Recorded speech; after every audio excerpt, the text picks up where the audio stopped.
وعلى آل سيدنا محمد وبارك وسلم۔ میرے دوستوں اور عزیز بزرگوں، اللہ رب العالمین کا شکر احسان اور کرم ہے کہ اللہ تعالیٰ نے ہم سب کو ایک عظیم مجلس میں مجتمع فرمایا ہے۔ ایسی مجلسوں پر اللہ رب العالمین کے بہت بڑے بڑے وعدے ہیں۔ اللہ تعالیٰ ان تمام وعدوں پر یقین رکھتے ہوئے ہم سب کو ایسی مجلسوں میں بار بار بیٹھنے کی توفیق عطا فرمائے۔ دوستو، بات چل رہی تھی 6 صفات کی، اس میں چوتھی صفت چل رہی تھی۔ چوتھی صفت ہے اکرام کی، کہ اکرام کیا ہے۔ اکرام کے الگ الگ درجے ہیں، ایک انصاف ہے، ایک ایثار ہے۔ حق سے زیادہ دینے کا نام جو ہے وہ اکرام ہے۔ حق سے زیادہ دینے کا نام، کسی کا جتنا حق ہے اس سے زیادہ دے دیا تو اس کا نام اکرام ہے۔ جس کا جتنا حق ہے اتنا دے دیا تو یہ انصاف ہے۔ اور اپنی تقاضوں کو دباتے ہوئے دوسروں اپنے بھائی پہ خرچ کر دینا، اس کا نام ایثار ہے۔ صحابہ کرام رضی اللہ تعالیٰ عنہم اجمعین کے اندر یہ ایثار کی صفت بے تحاشا تھی۔ چنانچہ حضرت اما جان عائشہ رضی اللہ تعالیٰ عنہ کے بارے میں آتا ہے کہ 2 لاکھ یا پھر 2 بوریاں درہم کی بھری ہوئی آئیں، اور اما جان نے ساری کی ساری طباق میں ہوا کہ اس میں وزن کر کے یا ناپ کے مدینہ کے غریبوں میں بٹوا دی۔ اپنے لیے ایک درہم بھی نہیں چھوڑا۔ اب اندازہ لگا 1 لاکھ یا 2 لاکھ درہم کوئی شخص بانٹ دے اور اپنے لیے 1 درہم بھی نہ چھوڑے، کیا ایسا آج کے دور میں ممکن ہے؟ اس پر ان کی جو باندی تھی اس نے کہا کہ کیا ہی اچھا ہوتا کہ 1 درہم جو ہے وہ بچا لیتے اور اس کا گوشت منگا لیتے، ہم لوگوں کا آج روزہ ہے اس سے افطار کر لیتے۔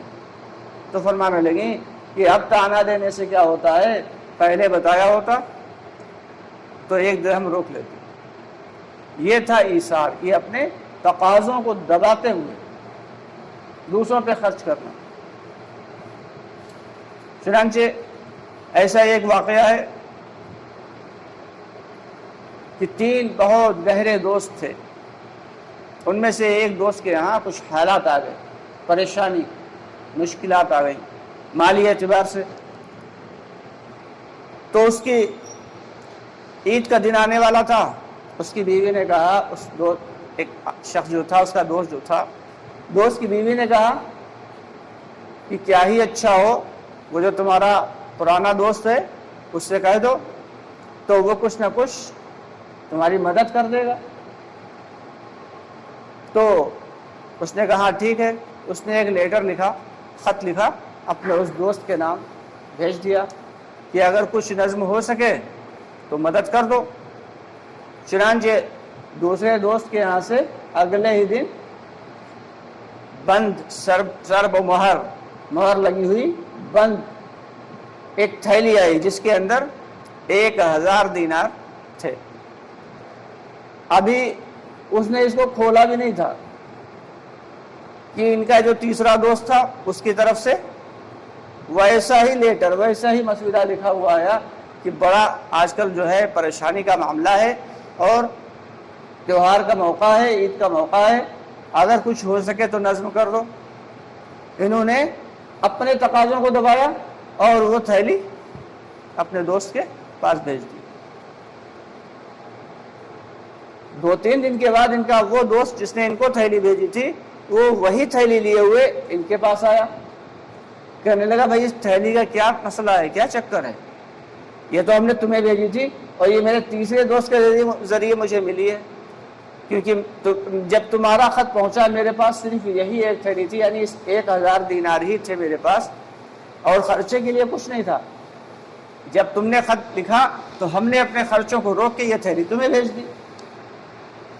تو انہوں نے بتایا کہ اس تھیلی کے کھولنے سے پہلے ہی ہمارے تیسرے دوست کا خط آیا تھا، تو میں نے یہ تھیلی اس کو بھیج دی تھی۔ کہنے لگے تمہیں بھیجنے کے بعد میں نے اس کے پاس خط بھیجا تھا کہ اگر تیرے پاس کچھ ہو تو تو مجھے بھیج دے، تو اس نے وہ تھیلی انہیں بھیج دی، یعنی جس کی تھی اس کے پاس تک پہنچی۔ وقت کا جو خلیفہ تھا مامون رشید، ان تک جب یہ خبر پہنچی تو اس نے 10,000 دینار انعام میں دیے کہ یہ تم لوگوں کے ایثار کی وجہ سے یہ انعام ہے۔ تینوں دوستوں نے 3,000 لے لیے، اور جو ان شخص کی بیوی تھی جس نے کہا تھا کچھ منگا لو اپنے دوست سے، 1,000 دینار اس کو دے دیے۔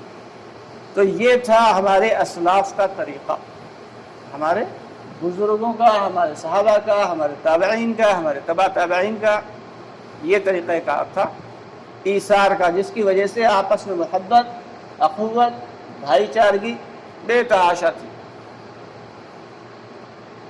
ایک شخص کے پاس اس کا دوست آیا، کہنے لگا کہ بڑا پریشانی کا عالم ہے، اگر کچھ مدد ہو جائے تو کر دو۔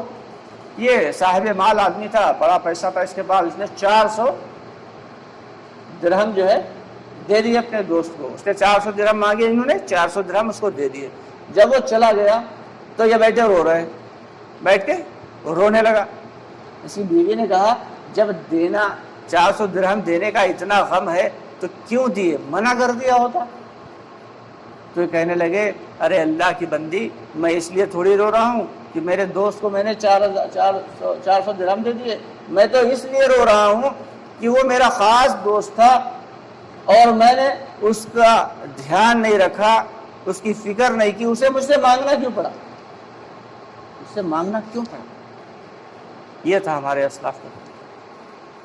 تو اکرام کے اندر یہ بڑی اونچی صفت ہے، بہت ہی اونچی صفت ہے۔ اخلاقیات بھی آتے ہیں اس کے اندر کہ ہمارے اخلاق کیسے ہوں کہ ہر ایک سے خوش مزاجی سے مل رہے ہوں، پیار سے، محبت سے، خوش مزاجی کے ساتھ مل رہے ہوں۔ کہ حدیث کا مفہوم ہے جب کوئی مومن سے ملتا ہے، مومن اپنے مومن بھائی سے ملتا ہے تو وہ مسکراتے ہوئے ملتا ہے، ہم لوگوں کی طرح بھویں چڑھاتے ہوئے نہیں ملتا۔ یہ طریقہ کار۔ آج ہمارے کتنے بھائی ہیں جو آپس میں جب ملتے ہیں تو ایک دوسرے سے مسکراتے ہوئے ملتے ہیں، کہتے ہیں سلام۔ آپ صلی اللہ علیہ وسلم نے فرمایا کہ سلام، ایک دوسرے کو سلام کرو اور سلام کو عام کرو۔ سلام کرنے کے بعد مصافحہ کرو، یہ کامل سلام ہے۔ مصافحہ کرو اور مسافر کے وقت دعا پڑھو، یغفر اللہ لنا ولکم، یہ کامل سلام۔ اگر ہم لوگ سلام ایک تو کرتے ہی نہیں، یہ قیامت کے قریب آ جانے کی نشانیوں میں سے ایک نشانی یہ بھی ہے کہ لوگ جان پہچان کے لوگوں کو سلام کیا کریں گے، انجانوں کو سلام نہیں کریں گے۔ حالانکہ دیکھا سامنے سے نہ بھائی آ رہا ہے لیکن پھر اس کو سلام نہیں کریں گے، جان پہچان کا تو سلام کر لیں گے تو وہ ایسے دیکھے گا، وہ بھی ایسے دیکھے گا یہ کون ہے، کیا ہمیں جانتا ہے کیا؟ جبکہ آپ صلی اللہ علیہ وسلم کیا فرما رہے ہیں کہ سلام کو عام کرو۔ گھر پہ جائیں تو گھر والوں کو سلام کریں، گھر پہ جا رہے ہیں تو گھر والوں کو سلام کرنے کی ضرورت کیا ہے بھائی؟ وہ تو گھر والے، بیویاں، بچے، انہیں ہم سلام کریں، وہ خود الٹا ہمیں سلام کریں۔ اللہ کے نبی نے فرمایا کہ گھر والوں کو، جب گھر میں جاؤ تو گھر والوں کو سلام کرو، اس سے کیا ہوگا؟ گھر میں خیر و برکت اترے گی، گھر میں خیر و برکت اترے گی، رزق میں وسعت ہوئے گی، رزق میں برکت آئے گی۔ یہ سلام جیسی چیز سے ہم لوگ کتنا زیادہ محروم ہیں۔ فرمایا کہ کسی کے دروازے پہ جاؤ تو سامنے نہ کھڑے ہو، بلکہ ایک کنارے ہو کے آواز دو۔ یہ نہیں کہ دروازہ اگر کھلا بھی ہے یا بند بھی ہے تب بھی دروازے کے سامنے جب کھلا ہوگا اور وہ شخص نہیں ہے، کوئی مستورات آئے گی تو کیا ہوئے گا؟ سیدھا کا سیدھا سامنا ہوگا نہیں۔ یہاں تک حکم ہے کہ اپنے گھر میں جاؤ تب بھی اجازت لے کے جاؤ، اپنے گھر میں جاؤ تو اجازت لے کے جاؤ۔ ایک صحابی ہیں، انہوں نے جب یہ بات سنی کہنے لگے یا نبی اللہ، میری والدہ بہت بوڑھی ہیں اور ان کا جو ہے ان کی خدمت میرے ہی ذمے ہے، کیا میں تب بھی اجازت لے کے جاؤں؟ کہا ہاں تب بھی اجازت لے کے جاؤ۔ کیا تم یہ پسند کرو گے کہ تم اپنی والدہ کو براہ نہ دیکھو؟ کہا یا نبی اللہ ہم بالکل پسند نہیں کریں گے۔ کہا تو ہاں گھر میں جاؤ، اپنے گھر میں جاؤ تب بھی اجازت لے کے جاؤ۔ یہاں دیکھا گیٹ کھلا ہوا ہے، دڑدڑاتے ہوئے سیدھے اندر مہمان صاحب آئے اور مہمان صاحب سیدھے گھر کے اندر۔ اگر ان سے کسی نے دھوکے سے کہہ دیا کہ بھائی ناک کر کے آ جاتے یا کنڈا کھٹکا کے آ جاتے یا بیل بجا کے آ جاتے تو بڑا برا مان جائیں گے۔ بتاؤ ہم سے کہ ہم کوئی غیر ہیں، ہم تو اپنے ہیں۔ اور ہمارے نبی کا کیا فرمان ہے؟ اپنے گھر میں جاؤ تب بھی اجازت لے کے جاؤ، اجازت لے کے جاؤ، نوک کر کے نہ جاؤ۔ جب اندر سے اجازت ملے کہ ہاں آ جاؤ تب جاؤ۔ تو یہ زندگی، یہ جو اللہ کے نبی صلی اللہ علیہ وسلم کی سنتیں ہیں، یہ تو ایک لائف سٹائل ہے، زندگی گزارنے کا ایک طریقہ ہے۔ ان سب کو دیکھنا ہے، سمجھنا ہے، سیکھنا ہے اور پھر اس پہ عمل کرنا ہے۔ جب تک اکرام والی صفت ہمارے اندر نہیں آئے گی تب تک دوستو کامیاب ایمان ہو ہی نہیں سکتا، کامل ایمان ہو ہی نہیں سکتا۔ یہ جو 6 صفات بتائی جاتی ہیں یہ کوئی چھوٹی صفات نہیں ہیں، یہ بڑی ہی اہم صفات ہیں۔ اللہ تعالیٰ ان سب کا یقین ہم سب کو نصیب فرمائے اور ان پر عمل کرنے کی توفیق عطا فرمائے۔ یہ جو اکرام والی صفت ہے، اس اکرام والی صفت کی خاصیت یہ ہے کہ امت میں جوڑ پیدا ہوگا، آپس میں جوڑ پیدا ہوگا، اتحاد پیدا ہوگا، اتفاق پیدا ہوگا، محبت بڑھے گی۔ آج کیا مسئلہ ہے کہ بھائی باپ بیٹے سے پریشان، بیٹا باپ سے پریشان، بھائی بھائی سے پریشان، ذرا سی باتوں پہ جھگڑے لڑائی۔ آخر کیوں؟ کیونکہ امت میں جوڑ نہیں ہے، کیونکہ ہمارے دلوں سے اکرام کی صفت نکل چکی۔ بڑوں کا عزت کرنا ہے، چھوٹوں پر شفقت کرنا ہے اور علماء کرام کی قدر کرنا ہے۔ بڑوں کی عزت اس لیے کرنا ہے کہ وہ ہم سے بڑے ہیں، ان کا ہم سے مرتبہ بڑا ہے، ان کا دنیا میں آنے کا وقت زیادہ ہے، انہوں نے ہم سے زیادہ نیک اعمال کیے ہوں گے۔ اور بڑے چھوٹوں کی اس لیے شفقت کریں کہ یہ چھوٹا ہے، اس کی عمر کم ہے، اس نے گناہ کم کیے ہوں گے، اس لیے اس پہ شفقت کریں۔ ایک صحابی رضی اللہ تعالیٰ عنہ چلے جا رہے ہیں، مسجد سے نکلے تو رات کا وقت تھا، گھر مسجد سے تھوڑا سا دوری پہ تھا۔ تو گھر جب جانے لگے، ضعیف تھے، کمزور تھے، کہ ایک نوجوان آیا اور اس نے کہا چلیے چچا جان ہم آپ کو آپ کے گھر تک چھوڑ دیں۔ باقاعدہ ہاتھ پکڑا اور سیدھا آہستہ آہستہ ان کو لے کے گھر تک چھوڑ کے آیا۔ بزرگ نے پوچھا یہ بتاؤ بیٹا تمہارا نام کیا ہے؟ نوجوان نے نام بتایا۔ کہا کس کے بیٹے ہو؟ کہا فلاں کے۔ کہا تمہارے ماں باپ نے تمہاری بڑی اچھی تربیت کی ہے، بڑی اچھی تربیت کی ہے۔ گھر کے دروازے پہ پہنچے، نکالے جیب سے 15 درہم یا 15 دینار نکالے اور لڑکے کے ہاتھ پہ رکھ دیے، بیٹا یہ میری طرف سے ہدیہ قبول کرو۔ لڑکے کی کیا خاصیت تھی کہ وہ لے کے اس نے خدمت خلق کے جذبے کے تحت کہ یہ بزرگ ہیں، ان کو چچا جان کو چلو ہم چھوڑ دیں ان کے گھر تک، رات کا وقت ہے کہیں کوئی ٹھوکر ووکر نہ لگ جائے۔ لیکن ان کا بھی یہ معاملہ کہ وہ خالی ہاتھ نہیں بھیجا، بچے کے ہاتھ پہ رکھ دیا۔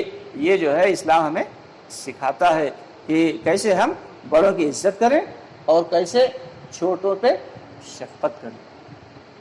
زندگی جو اللہ تعالیٰ نے دین دیا ہے تو دین دال یہ نون صرف 3 لفظ کا نام دین نہیں ہے، دین تو پورا ایک لائف سٹائل ہے، زندگی گزارنے کا طریقہ ہے۔ اور معاملات کو اپنے صحیح کرنا ہے۔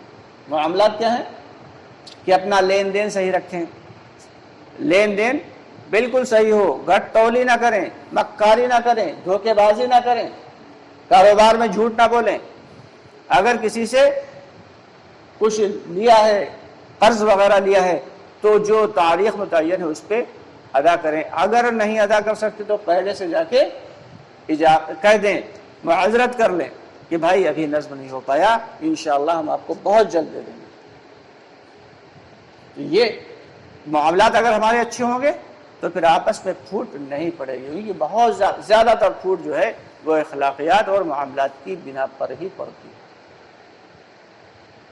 جب اخلاقیات اور معاملات بہتر ہو جائیں گے تو ہمارا لائف سٹائل جو ہے، ہمارے زندگی گزارنے کا طریقہ ایک دم بدل جائے گا۔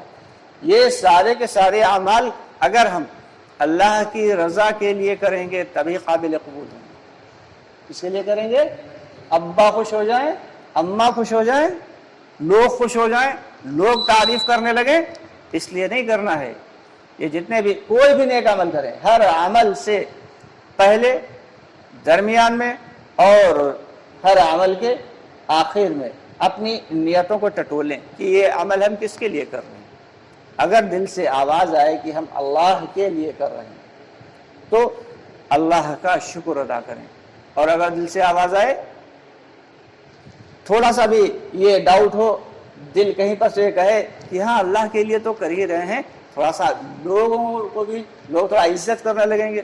اب فلاں صاحب نے 1000 روپے دیے مسجد میں تو فوراً اعلان کروایا یہ 2000 روپے میری طرف سے، جہاں دل کے اندر یہ خیال آیا بس لوگ دیکھ رہے ہیں، نیت باندھی نماز کی پڑھ رہے تھے اور تبھی آ گئے امام صاحب یا مولانا صاحب، پڑوس میں نیت انہوں نے باندھی، اب ان کی وجہ سے نماز کو اور بہتر طریقے سے پڑھنے لگے، خوب ٹھہر ٹھہر کر سکون کے ساتھ۔ یہ کیا ہے؟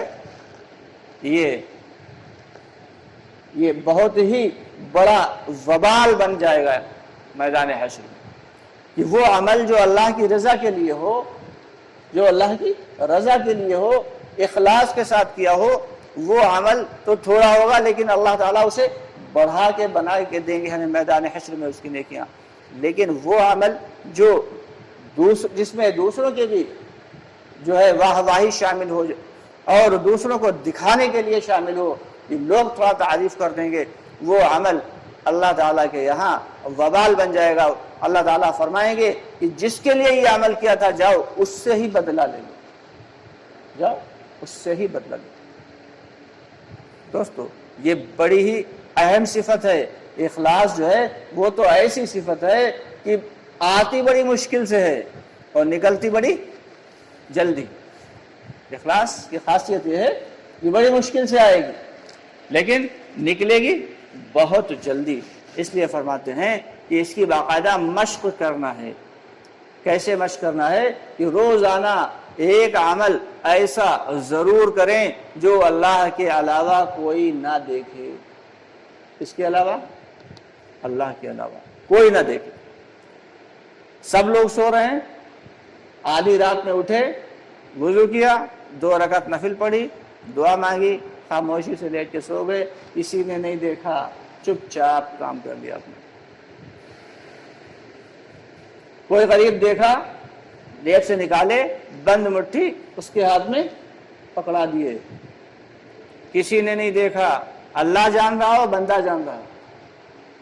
تو روزانہ ایک عمل ایسا ضرور کریں کہ جو اللہ کے علاوہ کوئی نہ دیکھے، اور ہر عمل سے پہلے اور درمیان میں اور آخر میں اپنی نیتوں کو ٹٹول لیں، اور اگر دل سے یہ آواز آئے کہ کسی دوسرے کے لیے بھی شرک کا ذرا سا بھی اگر شبہ ہو تو کیا کرے کہ اپنی نیت کو درست کر لیں کہ نہیں، یہ تو ہم صرف اللہ کی رضا کے لیے کر رہے ہیں، اللہ کو خوش کرنے کے لیے کر رہے ہیں۔ عمل کو جاری رکھیں۔ شیطان کبھی کبھی یہ دھوکے میں مبتلا کرتا ہے، بھائی اس میں تو دکھاوے کے لیے تو کر رہا ہے، ہاں تو اس عمل کو چھوڑ ہی دے، یہ قابل قبول تو ہے نہیں اللہ کے ہاں، تو عمل کو چھوڑنا نہیں ہے، عمل کو چھوڑنا نہیں ہے، عمل کو جاری رکھنا ہے، اپنی نیتوں کو بدل لینا ہے۔ جو اپنی نیت کو بدل لیں گے تو کیا ہوگا؟ وہی عمل ہمارا اللہ کی رضا کے لیے ہوگا۔ تو اس کی باقاعدہ مشق کرنا ہے۔ ہر عمل سے، ہر نیک عمل کرنے سے پہلے، درمیان میں اور آخر میں اپنی نیتوں کو ٹٹول لینا ہے، کیونکہ علماء کرام بتا دیں گے کہ یہ عمل ہم نے صحیح کیا یا غلط کیا۔ کوئی بھی عمل، ہم نماز پڑھی، ہم نے نماز صحیح پڑھی یا غلط پڑھی، یہ علماء کرام مسائل کے اعتبار سے بتا دیں گے، لیکن اخلاص کا فیصلہ تب ہوگا جب میدان حشر میں جمع ہوں گے اور تب عمل کا وقت نکل چکا ہو۔ عمل کا وقت کب ہے؟ عمل کا وقت یہ ہے، اور اس کا فیصلہ کب ہوگا؟ اخلاص کا فیصلہ میدان حشر میں ہوگا۔ دوستو بڑی ہی اہم صفت ہے، اس پر بہت محنت کرنا ہے، چھوٹے سے چھوٹا عمل کریں، اللہ کی رضا کے لیے کریں۔ یہ ساری صفات ہماری زندگی میں آ جائیں، اس کے لیے اللہ کے راستے میں نکالا جاتا ہے۔ یہ جو نکالو کی رٹ لگاتے ہیں، یہ بڑا ہی اہم کام ہے، کوئی چھوٹا کام نہیں ہے۔ یہ اپنی جان، اپنا مال، اپنا وقت اللہ کے راستے میں نکالنا ہے۔ کتنا نکالنا ہے؟ کہ سب سے پہلے تو اپنی زندگی میں 4 مہینے لگائیں، اور پھر ہر سال 4 مہینے ہر سال اللہ کے راستے میں دین کو سیکھنے کے لیے لگاتے رہیں، ایمان کو بنانے کے لیے لگاتے رہیں۔ اور اگر اتنا نہ ہو سکے تو قمری مہینوں کے اعتبار سے، یعنی چاند کے مہینوں کے اعتبار سے، ہر سال ایک مرتبہ 4 مہینے لگا کے پھر ہر سال 40 دن تو کم از کم ضرور لگاتے رہیں۔ اور جو مقامی 5 کام بتائے جاتے ہیں کہ اپنی مسجد کے مشورے میں ایسے جڑیں جیسے محتاج بن کے، یہ ہماری اہم ذمہ داری ہے۔ اپنی مسجد کے مشورے میں جڑیں فکروں کے ساتھ کہ کیسے ہماری زندگی میں اور کیسے اس مسجد کے اطراف کے علاقے میں اور کیسے سارے عالم میں دین اور دین کی محنت والے اعمال زندہ ہو جائیں، اس فکر کے ساتھ۔ اور ساتھ ہی ساتھ مسجد کی آبادی کی محنت کرنا ہے۔ 8 گھنٹے کہے جا رہے ہیں روزانہ، 8 گھنٹے اپنے کاروبار کے لیے، 8 گھنٹے بیوی بچوں کے لیے، 8 گھنٹے دین کی محنت کے لیے۔ اگر اتنا نہیں ہو سکتا ہے تو کم از کم کے درجے میں 2.5 گھنٹے روزانہ اللہ کے دین کی محنت کے لیے ضرور لگائیں۔ ٹھیک ہے بھائی؟ اور